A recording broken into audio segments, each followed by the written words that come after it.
Sir ನನ್ನ ಹೆಸರು ಮಧು ಅಂತ, ನಾನು ಯಲಹಂಕದಿಂದ ಬಂದಿದ್ದೀನಿ. ಬೆಳಿಗ್ಗೆ 6 ಗಂಟೆಗೆ ನಾನು ಬಂದಿರೋದು ಸರ್. 6 ಗಂಟೆಯಿಂದ ವೆಯ್ಟ್ ಮಾಡ್ತಾ ಇದ್ದೀವಿ. ನಾವು ಬಂದು ನಮ್ಮ ಅಧ್ಯಕ್ಷರಾದ ರಾಜುಗೌಡರು ಎಲ್ಲರೂ ಸೇರಿ ಹೂವು ಡೆಕೋರೇಷನ್ ಮಾಡೋಕೆ ಅಂತೇಳಿ ಒಳಗೆ ಕಳಿಸಿದ್ರೆ ಅಲ್ಲಿ 10% ನಾವು ತಂದಿರೋದ್ರಲ್ಲಿ 10% ಕೂಡ ಅಲ್ಲಿ ಡೆಕೋರೇಟ್ ಮಾಡೋಕ್ಕೆ ಬಿಟ್ಟಿಲ್ಲ. ನಾವು ಹೊರಗಡೆಯಿಂದ ಹೂಗಳನ್ನು ತೊಗೊಂಡೋಗಿ ಅಪ್ಪಾಜಿಯವರ ಕಾಲ ಹತ್ರ ಇಕ್ಬೇಕು ಅಂದ್ರೂ ನಮಗೆ ಅಲ್ಲಿ ಅವಕಾಶ ಕೊಡ್ತಾ ಇಲ್ಲ.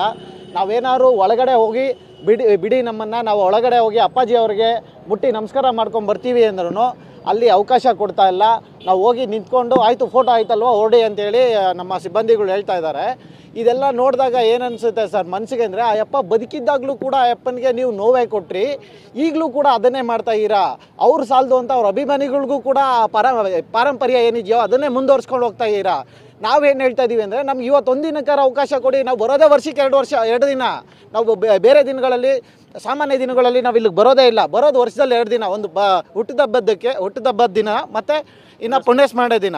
ಆ 2 ದಿನದಲ್ಲಿ ಈಗ ನಾವು ಇಲ್ಲೇನು ಖುಷಿಯಾಗಿ ಬಂದಿಲ್ಲ ಸರ್. ಆ ಯಪ್ಪ ಇಲ್ಲ ಅನ್ನೋ ನೋವಿಂದ ನಾವು ಇಲ್ಲಿ ಬಂದು ಅವ್ರ ಮುಂದೆ ಅವ್ರ ಜೊತೆಲಿ ಅಲ್ಲಿ ಏನೋ ನಮಗೆ ಆ ಜಾಗದಲ್ಲಿ ಕೂತ್ಕೊಂಡ್ರೆ ನಮಗೊಂದು ನೆಮ್ಮದಿ ಸಿಗುತ್ತೆ.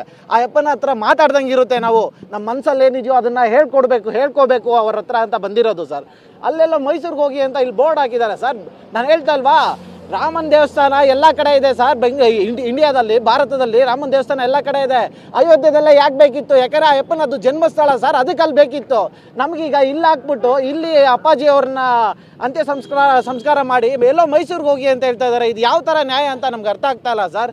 ನಮ್ಮ ಅಧ್ಯಕ್ಷರನ್ನ ಒಳಗಡೆ ಬಿಡಬೇಡಿ ಅಂತ ಇಂಜೆಕ್ಷನ್ ಆರ್ಡರ್ ತಂದಿದ್ದಾರೆ ಅಂತ ಹೇಳ್ತಾ ಇದ್ದಾರೆ. ಮಧು ಅಂತ ಸರ್. Thank you.